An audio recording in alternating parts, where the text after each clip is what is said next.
Bienvenue sur Africa 24 dans cette nouvelle édition du QG Weekend. Voici les titres de l'actualité. En Zambie, le candidat malheureux à la présidentielle Hakainde Hichilema revendique toujours sa victoire. L'opposant tente de mobiliser la population à ses revendications. La Côte d'Ivoire rouvre ses frontières avec la Guinée et le Libéria, fermé il y a 2 ans en raison de l'épidémie d'Ebola. Les mesures restrictives sont enfin levées. Et puis le grand marathon du Ténéré au Niger, un événement sportif pour rapprocher les communautés sahéliennes. Mais d'abord, le processus électoral en question aux Comores. Le gouvernement, les partis politiques et la société civile se sont rencontrés du 8 au 10 septembre pour dresser le bilan des dernières élections présidentielles et législatives de 2015. Les différentes parties ont ainsi invoqué certains dysfonctionnements à rétablir, comme le rôle de l'armée, le cadre juridique et la sécurité dans les bureaux de vote, afin d'aboutir à un processus électoral et une organisation ne souffrant d'aucune contestation pour les prochaines échéances. En Zambie, le candidat malheureux à la présidentielle d'août 2016 lance un appel. L'opposant Hakainde Hichilema a appelé ce vendredi les électeurs à revendiquer. Selon lui, ces derniers devraient, je cite, rétablir leurs droits démocratiques car son adversaire réélu, le président Edgar Lungu, lui aurait volé sa victoire. Les précisions de Samuel Gambok est commentée par Corinne Kandem. Hakainde Hichilema appelle au rétablissement des droits démocratiques en Zambie. À l'issue de la présidentielle du 11 août 2016, le président sortant Edgar Lungu a été déclaré élu avec 50,3% des suffrages exprimés, devançant ainsi son principal concurrent de 100 000 voix. Si le président Lungu a officiellement évité un second tour requis en l'absence d'une majorité absolue au premier tour, Hakainde Hichilema, qui a obtenu 47,6% des voix, continue de revendiquer sa victoire en appelant les Zambiens à se battre pour rétablir leurs droits démocratiques. Je veux vous dire, à vous tous les Zambiens, que vous devez engager le combat pour rétablir vos droits démocratiques. Désormais, nous ne sommes plus seulement des hommes politiques, mais des combattants de la liberté. Et nous devons demander à ce que nos droits soient respectés. Après la proclamation des résultats provisoires, le chef du Parti uni pour le développement a introduit un recours auprès de la Cour constitutionnelle. Ce recours a été rejeté lundi 5 septembre par l'instance juridictionnelle suprême du pays. Hichilema a toutefois renouvelé ce vendredi 9 septembre ses accusations, affirmant que le président Lungu aurait corrompu les magistrats de la Cour. À l'approche de l'investiture de mardi prochain, une telle contestation de la Cour constitutionnelle fait penser qu'on est en présence de 2 oppositions de conception démocratique. La démocratie, qui serait le fait du peuple directement, qui, parce qu'il a voté et dont le vote n'a pas été respecté, doit descendre dans la rue. Et la démocratie représentative, celle qui donne la force aux institutions. Et du coup, il y a blocage parce que, comme par un effet d'équilibre de Nash, chacun tient sur sa position. Et c'est pour cela que je peux craindre que cette deuxième hypothèse amène vers la confrontation.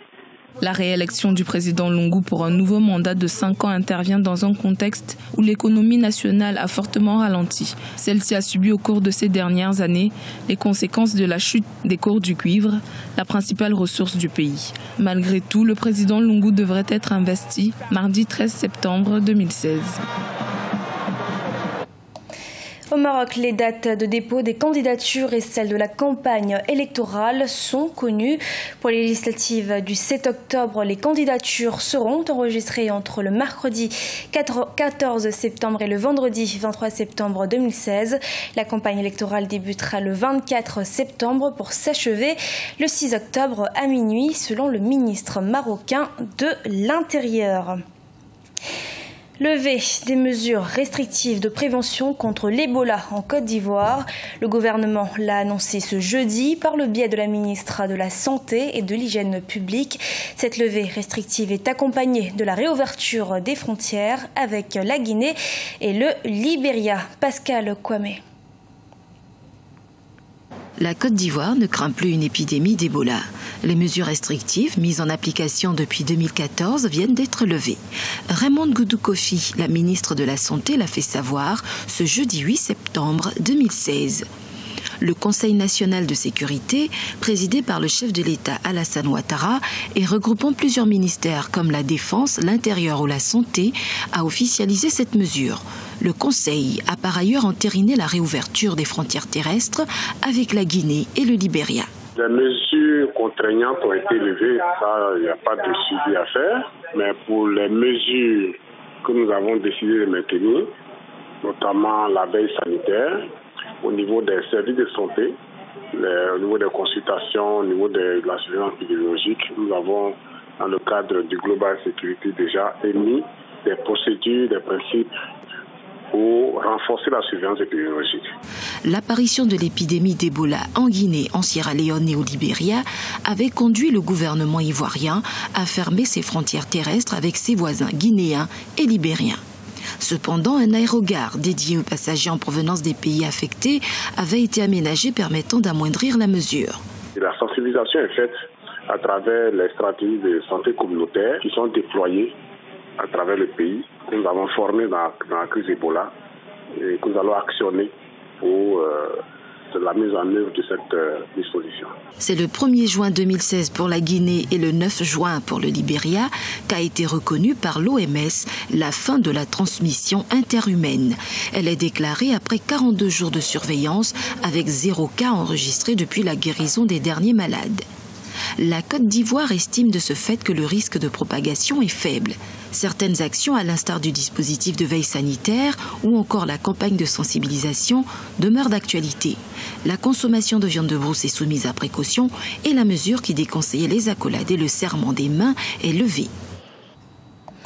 Au Niger, le grand marathon du Ténéré est programmé pour la mi-décembre. Il s'agit de la 2e édition de ce rendez-vous sportif qui se veut fédérateur. Mais à travers de cet événement sportif, il s'agit également pour les organisateurs d'encourager les populations locales à plus d'initiatives. Reportage de Sadou Alizé Mokhtar, notre correspondant au Niger. La 2e édition du Grand Marathon du Ténéré aura lieu le 16 décembre 2016 à Agadez, au nord du Niger. Le Grand Marathon du Ténéré se veut un cadre pour développer l'athlétisme, relancer les activités économiques, mais aussi ramener par le biais du sport le tourisme, une des activités phares dans le nord du Niger. Cette initiative cherche à fédérer la jeunesse sahélienne, nigérienne, pour promouvoir la paix.